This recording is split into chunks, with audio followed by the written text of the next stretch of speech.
Hello and welcome to Box, a Formula One podcast. I am Lando Norris getting fucked over by Mazepin, Shannon Hayes. I am Lance Stroll getting fucked over by Mazepin, Sam Cockcroft. And I'm Lewis Hamilton getting fucked over by Mazepin, Merel Huseman. Today we are, of course, talking about the Barcelona GP that just happened today. But before we get into that, why don't we discuss some of the news of the week? What do we have first up on the docket? Let's kick it off with Grosjean testing for Mercedes. Ooh. Mercedes. I can't Mercedes. Yes. Is that how Barcelona Mercedes. Is that how they say it in Dutch? Yeah, Mercedes. Mercedes. Mercedes. Oh, very weird. There you go. For the Americans, for the Americans listening. For us folks. We could have a whole episode debating on how to pronounce all of these names. But yeah, so Grosjean is testing for Mercedes at the French GP. Hell yes. Yeah, I think it's cool, yes. but also, I don't know, at what point is this like a PR move? Oh, it's fully a PR move. I think it's fine. Like, I just am happy that he has another chance to drive an F1 car that is not his crash. That's that's what it was meant to be in the first place. I don't really think it's supposed to be anything more than that. Yeah. No, I think it's nice that he like gets to kind of round off his F1 career, I feel like, you know? Like in a good way. It doesn't have such a hard cutoff at one very dramatic event. It gets to kind of taper out a bit more. Yeah. Which is nice. I do find it very interesting, though, that in all of the pictures, his more burnt-looking hand, is in the front. Yeah. Like, the way he positions his hand is, like, to highlight his injuries, which I think is very... Yeah. It's weird. I mean, you know what? You can't really fault the man for capitalizing. Yeah. Well, no, I don't even, like... But I'm wondering, is it him or is it Mercedes? Probably both. Yeah, I mean, I wouldn't doubt that it is Mercedes being like, look at us, we hired Grosjean, the man who almost died. Remember that thing? And Grosjean being like, I am the phoenix, look at this hand. I rose from the ashes. Yeah. Yeah. That's fair. You know, I can see it being both. Yeah. On that same note, though, we should talk about the BAFTA award for that episode of Drive to Survive about Grosjean's crash. Made me feel yucky. I don't know about you guys, but... Yeah. Same. Like, it's hard because I feel like we've said we said last week or whatever that, like, races have been boring because there hasn't been like a safety car or something like that, but a safety car comes when something bad happens. Yeah. So it's hard because it does make it more exciting, but it also, like, at what cost? Like, I mean, I feel like also what we were talking about was more that, like, it's just Hamilton, Verstappen, Bottas at top, and like there's just no, like, even today Leclerc was so far behind in fourth that, like, it's not necessarily that we need a safety car, but more that, like, it would be cool to see, like, people challenging the top three. But, I mean, obviously safety cars, that's, like, the only thing right now that would help that situation. Yeah. But, no, I totally agree also that it's gross that they, I don't know. Sure, the whole, season was done really, like, it was great, but, like, that episode specifically shouldn't have gotten the BAFTA just because Grosjean had a crash. Like, it's also like it sort of treating it as, like, you know, a plot point. Yeah. Like in like a written show or something like that, and like ignoring the reality that like Grosjean could have died, and like he was very close to dying. It was 18 seconds that he was in the front half of his chassis that got ripped in half on fire. Like, how are you giving that an award for dramatics? I don't know. Like, it makes you think, like, would they have done it for anyone else who died in the sport? Would they have done it for Hubert or Senna or Else. I guess if you think about it that way, like if they had done it for something where the person had actually died, it would feel very wrong. So why is it somehow okay, air quotes? Yeah, just because that just because now he's okay. Yeah. Yeah. And like I could see the argument of like, oh well, like, you know, like we said, he does it up for press, and so does Mercedes at this point.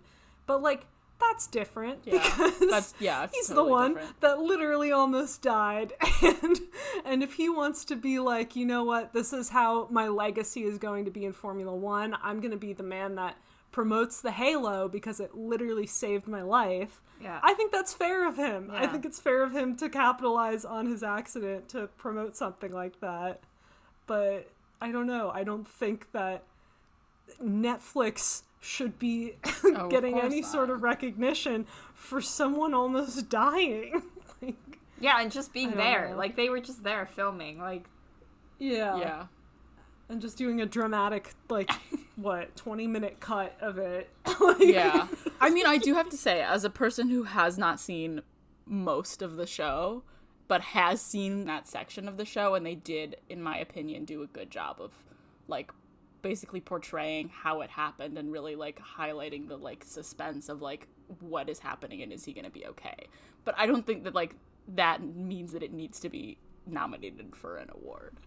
Yeah, I think, you know what the classy move would be for Netflix to just withdraw and be like, we don't want to win this. That would be the most classy move that they could do, and be like, listen, you know, just because we did a documentary on this one driver who almost literally died on live television, you know, that shouldn't be an award for, like, most dramatic series or whatever. Yeah. Because it wasn't intended to be dramatic. It just happened to be by a horrible, horrible accident. Yeah.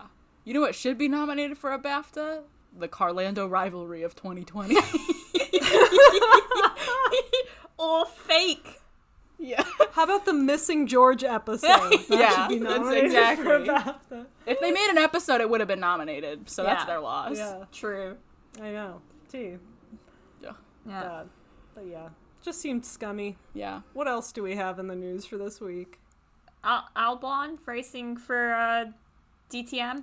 I think it was his first race this week, or I don't know. He raced this week. I don't know if it was his first. I feel really bad because all of the, like, off season we're like, we're gonna follow Albon it's so and hard his DTM to, like, keep adventures, up with all of that, though. I have no idea what's been happening with him. No. I just keep seeing him post, like, basically simping posts for Red Bull. Max, I saw a bunch of posts from the garage today, and I was like, you are just Red Bull's little PR man now. Like, you are just fully simping for Red Bull. Doesn't he still have Red Bull driver, like, Red Bull Formula 1 driver in his Instagram bio? Really? He has the flags, and it says Formula 1 driver for Red Bull Racing. Oh my god. Alex, you gotta move on. The more you do it, the more desperate you look. Alex, you have to play hard to get on this one. You do. You're making it too easy for Christian Horner. Oh, so is he still the reserve, though? Yeah, I think that's maybe why it still says that, and it's okay, but it's not the same.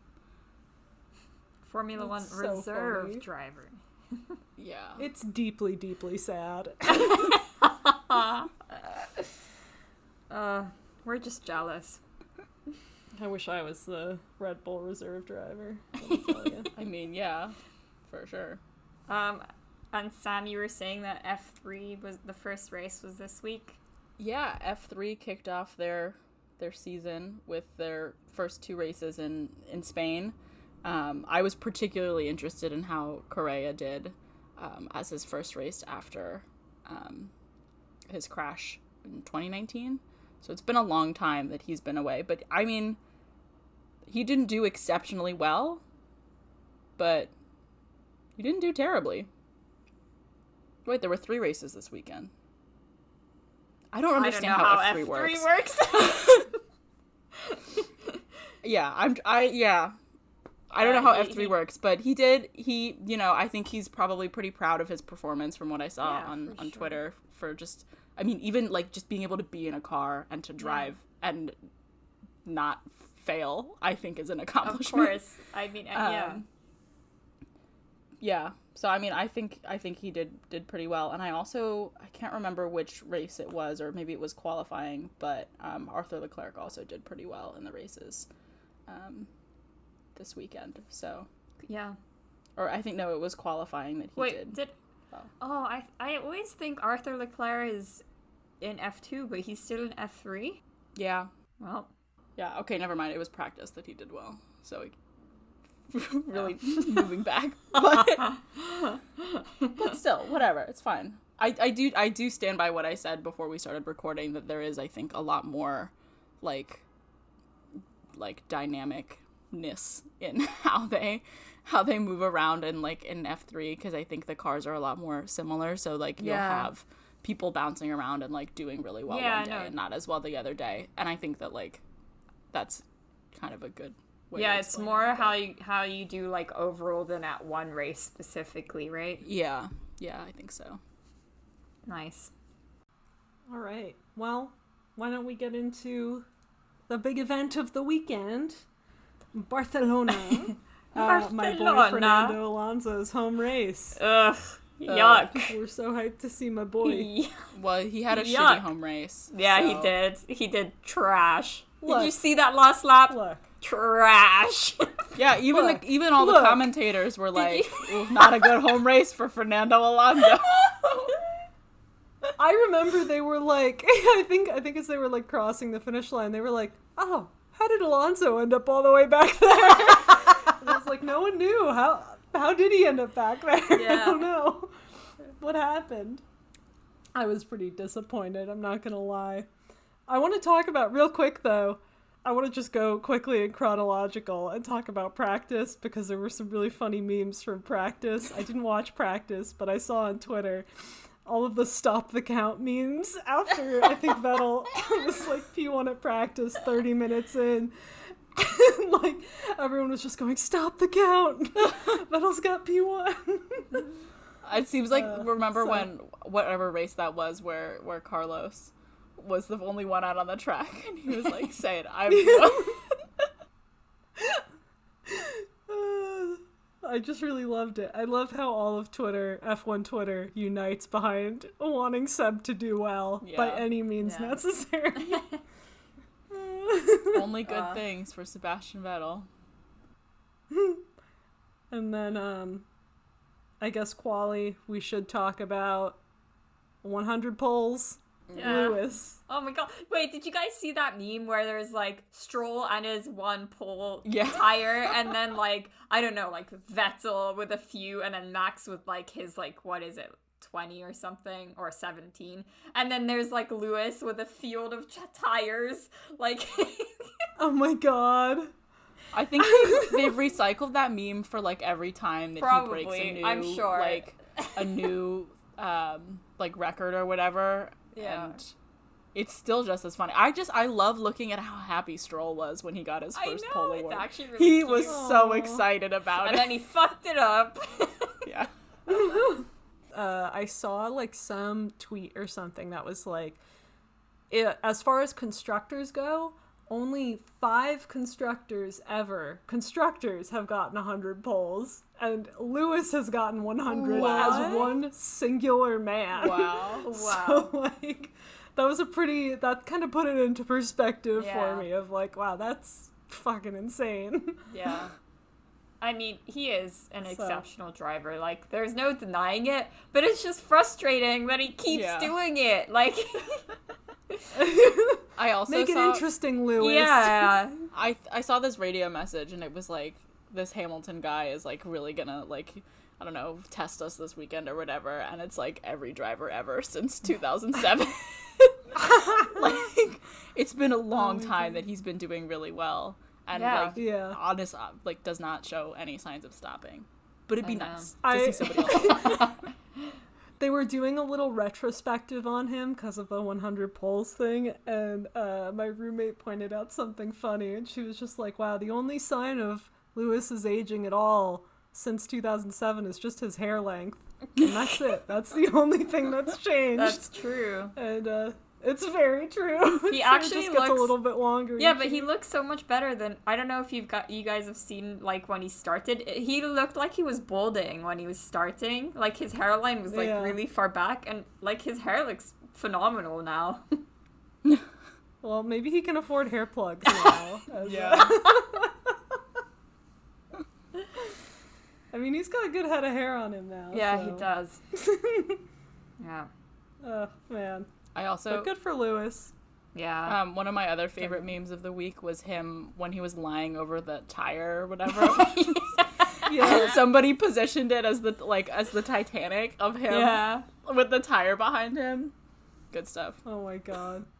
There's this one picture that I found of him on Twitter that's currently my background in the Zoom call, where he's just using one of the tire blankets as a personal blanket. And it's very cute, actually. I know. There's moments where I'm like, oh, Lewis, you're the cutest. And then, like, I look at his Instagram story, and this week he posted so many of those, like, toilet selfies again, and it's like, come on now. It's pissing me off. This. Also, like, I think I sent you guys, like, a post on Instagram about, like, fuck, I forgot what it's like. Oh, toxic positivity. Toxic positivity. And that's just the vibe I get from Lewis, is that he's too positive all the time. Like, yeah, I feel that. Yeah. Anyway, let's move to quali, because shit happened there. So, also quali, Mazepin, God, he got in Lando's way, like right at the end of Lando's quali lap, which ended up making Lando start really low, like a lot lower than he normally does. He would have been pretty quick that lap. Well, no, it wasn't because of that, because that was in Q1, and like he moved up to Q2. Still, I don't know. It was a sad lap. I'm sticking by it. Fuck Mazepin. He ruined Lando's whole vibes. I mean, I think that's what Lando was saying, is like basically he would have done better if Mazepin didn't fuck him over in the first qualifying. I mean, he did, but like you had 2 more sessions to fix it. I don't know. But no. I'm with Lando. You know, you throw him off their rhythm, all of a sudden they're gonna be like, well, I mean, it's true. You know? Yeah, I mean, anyway, Mazepin got a 3-place penalty for that, which obviously moved him from last to last. So yeah, that's deja vu. Where have we seen that before? Yeah. And then, as is my background, he did the same exact thing to Lance. Yep. And Lance flipped him off in the middle of his lap. So go Stroll. I don't know. It's just how many times can it happen before you're like, okay, maybe I should stop doing this? Yeah, I mean, he did the same thing to Checo last weekend too. Yeah, like how many blue flags do you need to learn? I'm in the slowest car ever. Also, I should move to the side for the faster car. Yeah, and what I don't understand, to be honest, is like, is he just not listening to his mechanic, or is his mechanic not like telling him like move the fuck away? No, they're telling him. They're telling him. He's just choosing not to listen. I don't understand, but honestly, if he keeps doing this, I don't know if I'm going to keep complaining about it, because he's going to accumulate penalty points, and hopefully he has a penalty point on his license now because of that, so right? Yeah. I hope he hits 12. Well, I hope that like FIA steps in at some point and starts charging Haas like money, like actual, like hit them in the pocket, because at some point, like, it's a little bit absurd that it's happening every single race where he is not getting out of the way for faster drivers. Not only and he's not in learning. The actual races, which has happened, but in quali. And like throughout the entire weekend, he is just not moving over. At some point, I feel like the FIA has to, I don't know, issue a fine or something to be like, look, you have to obey a blue flag. You can't just not ever learn from your mistakes. Like, there was one radio, I don't remember at which person he was fucking over at this point, but there was a radio message of Gunther being super pissed at him. He was screaming at him. He was like, don't even apologize. Like, what the fuck are you doing? He was so mad at him. Like, and understandably so. I just, like, at what point is Haas gonna be like, okay, you're really just not worth all of the trouble? But yeah, I mean, like every single time Haas posts, it's just a wave of like, say no to Mazepin, like fuck Mazepin. Yeah. They can't make a social media post now without being inundated with hatred. Yeah. They can't enter a race without getting penalties. Like, no one respects Haas anymore. They're a joke. Yeah. And like, they should have, I mean, I feel like we were saying that this from the beginning, like once we found out what kind of a person Mazepin was, but like Haas could have prevented all of this if they just taken the right steps in the beginning and fucking gotten rid of a sexual harasser. Like they have a fucking anyway. Yeah, there's I don't know. Yeah, I mean, I'm so hoping that one day they're just gonna get their head out of their asses and just like fix it. But we'll see when that happens. It's so rare to have like a very clear-cut villain in Formula 1. Because like we used to think that, I guess it was maybe Lance, if anything, but or Lance, like maybe Kevin, he just like bought the team. But like again, like I don't know. Like Lance was actually pretty nice, and like he's also proved that he's a good driver. Yeah, and like cares about the sport. So you couldn't really hate Lance that much. Magnussen, again, like bad attitude, but like he clearly cared about the sport and cared about doing well. And like even if he was an angry boy, it was because of the passion that he had, you know. I don't know. In all of this, I feel bad for Mick. There was a video of them doing like a Haas like challenge thing for their YouTube channel or whatever, and I really wanted to watch it, but I couldn't. Yeah. I was gonna also say, Mick was like, he out-qualified Latifi. Like the Haas car is shit. Like even compared to the Williams, like they can't really compare. And he was keeping up with Latifi, which is honestly impressive, considering the whole time Mazepin was like, 50 seconds behind Mick. He's a garbage driver. He's and a so garbage bad person. Why is he here? The fact that even Hamilton said like, what did he even say on the team radio? He was just like, this guy's gonna ruin my lap or whatever. Well, because he wouldn't move out of the way. For fucking Lewis Hamilton.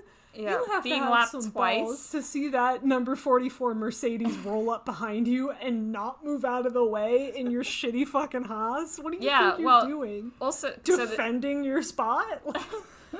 Yeah, I mean, this was during the race, so I guess we can move to the race. But like, I don't know if you guys saw, but it was also the first time that we saw FIA radio with like a team radio. They showed like the FIA talking to Mercedes.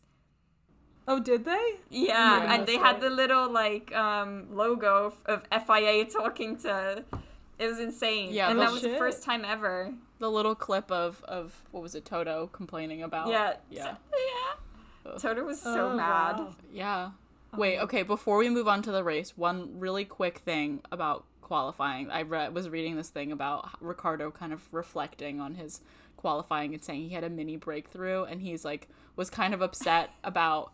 But okay, he said mini, because he said like he felt like something was changed, that he was doing better, and he was like, it's kind of frustrating, and he basically just said that like he acknowledges that like Lando has been doing really well this season, which is increasingly frustrating for him to do as well as him, which I just think it was really nice of him to like acknowledge that Lando is actually doing really well. Yeah. But I don't know, teammates don't necessarily have to be that nice to each other, about it, but I just thought that it was a good thing for him to say. I mean, I feel like we know that Daniel is very mature in that sense. Like, he's not a dick towards his teammates unless it's Max. Mm-hmm. Well, I guess that's the other way around. Yeah, he's a dick back to Max, because... Yeah. But even then, they were still, like, friendly. I don't know. Yeah, they were friendly off track, but on track. Yeah. I mean, that's how it should be. Yeah, true. But yeah, let's talk about the race then. R.I.P. Yuki, like right off the bat. Oh my god. R.I.P. AlphaTauri in general. Every single race. It pains my heart to think of the hope that I had for AlphaTauri before the season. I was like, oh, they're gonna be so fast. Pierre is so fast. They've got a fast car. Yuki's fast. Yeah. It's gonna be great. We're gonna see them in high midfield. And then every race, it's something. It's Pierre getting a 5-second fucking penalty for not being able to park his car correctly. You're in Formula One, Pierre. You should know where to park your car. It's been years. He's been doing this for years. And he just He's been here for years. Right over the line. It was way over. It was all way over. It wasn't even close. Like, he should have known. Put it in reverse. Do something. What are you doing? And then, of course, Yuki's engine just decided to not work today. I don't know. Well, okay. Can we talk about his interview yesterday? Yeah. Oh my god. Insane. So, he had a post-qualifying interview where he basically was like, I'm not driving the same car as Gasly. I don't feel like the team is treating me the same, basically blaming the team and the car for all of his failures. I did not see this interview. I was not really listening to it, but I was all I tuned in afterwards when I heard the commentators being like, he really needs to change his attitude if he wants to stay in Formula One and if he wants to be successful. Because it was it was bad. And then he apologized later for the comments, and then, but I'm still a little suspicious that his car died in the middle of the race. They're trying to teach him a lesson. Yeah. Well, okay, that's what I was thinking, but then they also were like, wow, this is really bad for Red Bull, because that's when the safety car came back. And Max lost a significant part of his lead. So the start was insane, though. That was a crazy start. Super start for Max. And then also, I think Charles had a really good start. And Perez, immediately just was like, oh, let's just take 2 places. Yeah. Oh my god. That start, I audibly gasped at how close Max and Lewis got. I thought they were going to bump each other and cause an accident in that first turn. Also, the commentators were talking the whole time about how typically at Barcelona, whoever is around that first turn first is the one that will win the race. Yeah. And so, obviously, Max made it around first, but then I honestly think he just lost it due to the safety car, because the safety car put them so close. I was just... such a good lead.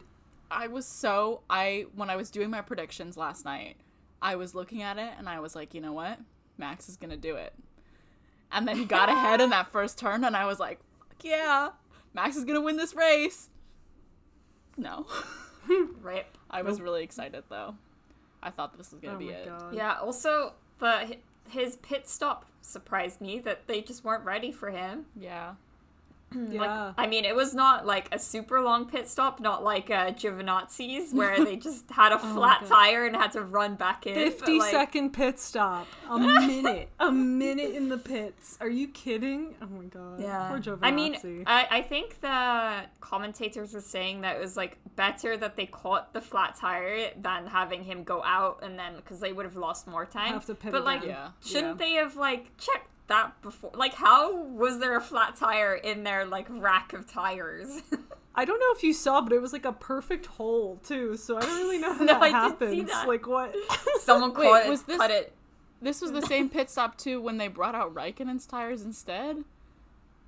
No, that's what the commentators thought at first, but it was actually that they had to run back in and get a different tire. Because otherwise the same thing, if they'd only changed one tire, the same thing would have happened. What happened to George is that you can't have a set of tires. Yeah, so you have to change both front tires.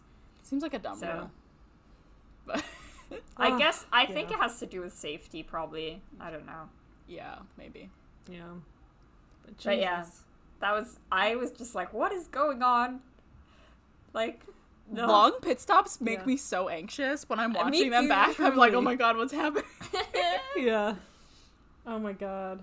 Also, I want to talk about, while we're on tires, the Mercedes strategy for Lewis with the 2 pits was wild. That was actually the way to go. Yeah. Who knew? I really thought this whole race, anyone who does 2 pits is a sucker. And then Lewis just came out and was like, no, this is how you win, fools. I'm here. Yeah, I do think what Lewis was saying at the end in terms of putting all of that trust in his team, that was a huge part of what helped him win today. That they just really had the right strategy and knew exactly what they were doing. And Red Bull just didn't react properly. I think if they'd pitted at that time, that lap, I think Max could have stayed competitive. Yeah, he could have at least challenged for pole or first place. Like, now he couldn't even challenge him. Like, yeah. I don't know why he stayed out. As soon as they realized what the Mercedes strategy was, I feel like they should have copied it and adjusted. Weren't they saying that something similar? I forget. I don't know which. In 2019, like, that something similar had happened where Lewis undercut Max, and they pitted Max, and like it basically meant that Max, the same thing happened. Lewis like won.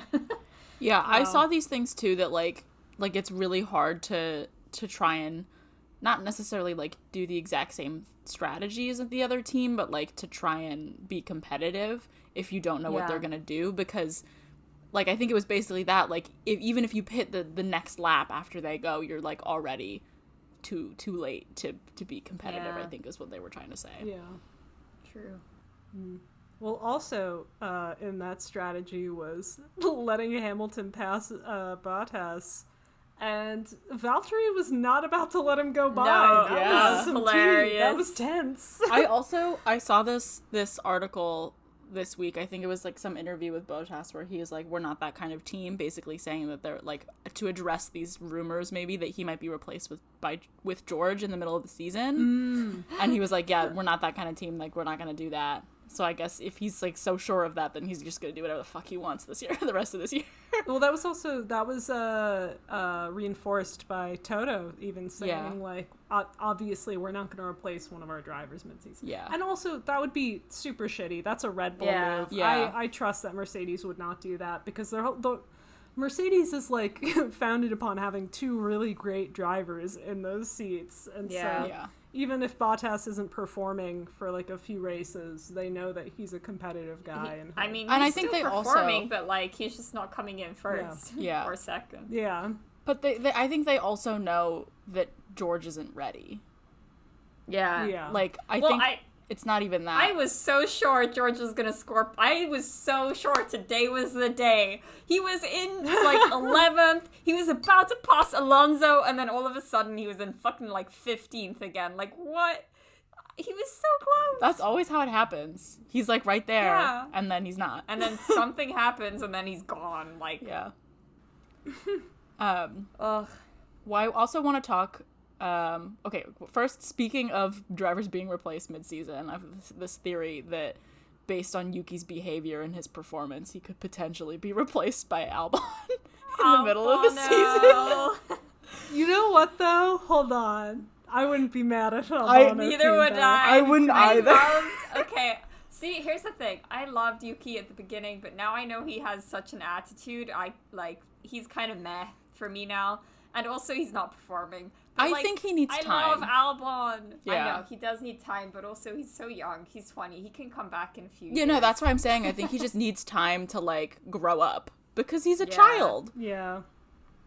I mean, not that I'm much older than him, but... yeah. And then I also... Switching gears. Perez... I, was kind of disappointed, but he was talking about, like, shoulder pain or something. Yeah. Oh, yeah, and dizziness. Yeah. So I was, because when he didn't qualify very well, I was like, okay, what's going on with him? And then he was talking about, like, he basically just wasn't feeling 100%. And I will say, I don't know. I think it might be the start of the end for him. I think Christian Horner may be bullying him out of the team again. Yeah. Not so soon. Not yet. He has so much potential. But I think if what happens is when Red Bull doesn't see that they're doing that their second driver is as good as Max within the first two races, they're like, okay, we're done with you. Yeah. They just don't even give them a chance. It's like it's over. It sucks because Checo's done so well in the Red Bull pretty consistently. Yeah, he has. But this is the one really rough race that he's had. And I think that this is going to be like the harbinger of doom. No, I feel like he still picked it up. Like, he came in 5th in the end. Like, right? Yeah, but when Max was... that's not where Red Bull Yeah, but when Max was fighting for first, 5th is not good enough for that. Yeah. I mean, I think if he truly wasn't feeling 100% this week and he's like going through some shit, then like 5th is good. That's like I'm they just need to give him a chance, but I just don't know if they will. Yeah. My fear is that this was their final straw, so to speak. Race 4 out of 23, final straw. Yeah. Listen, they have a short fuse over at Red Bull. They will drop you on short notice. Yeah. I've said this before, and I'm going to say it again.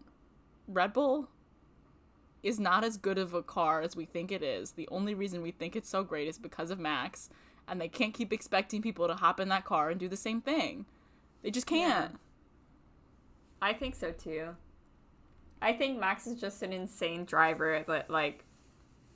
I do want to see Max in the Mercedes for, like, one time, and then both Max and Hamilton have to move to, like, AlphaTauri and, like, see what happens then. Like...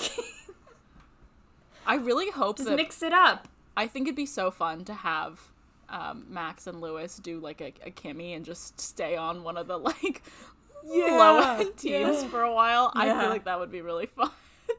Well, see, because, like, I mean, they're both obviously great drivers, so I want to just see what would happen.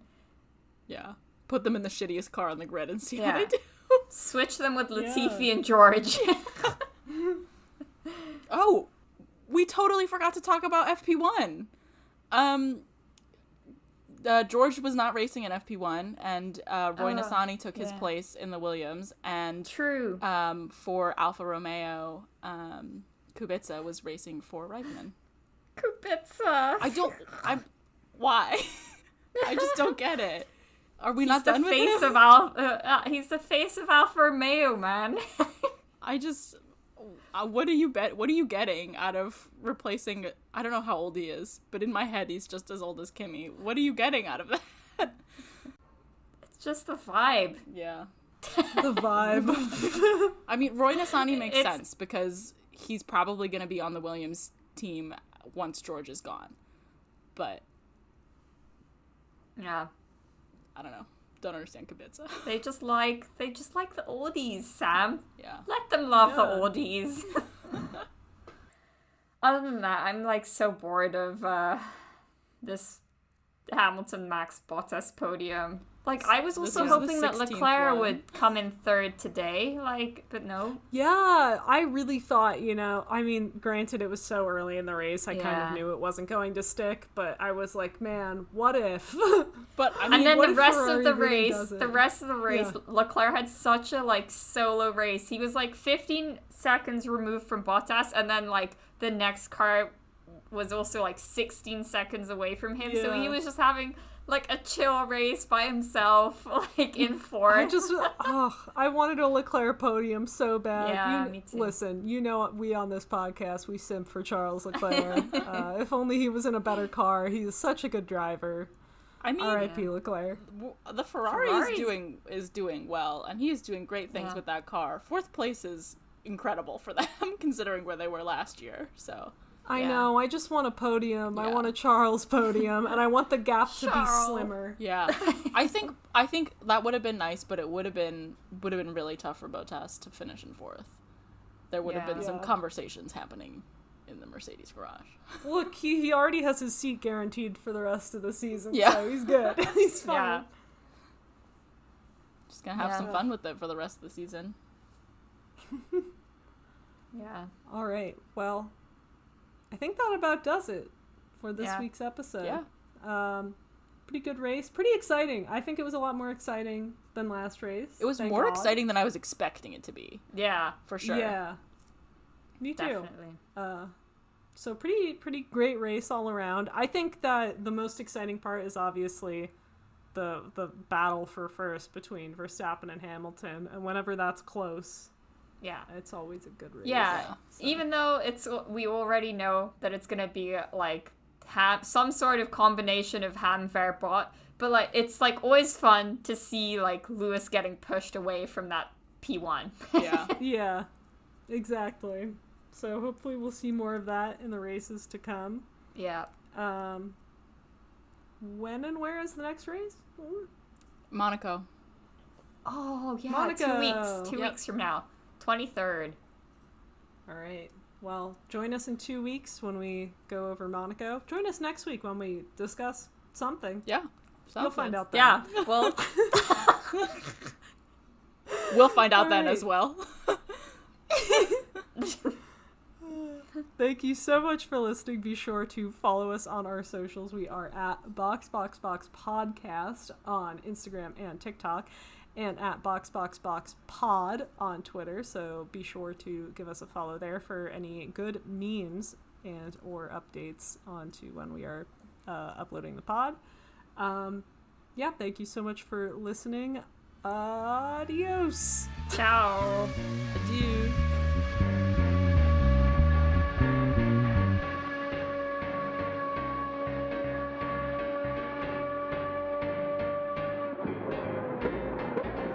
Happy Mother's Day! Oh yeah, Happy Mother's Day. Oh yeah, Happy Mother's Day!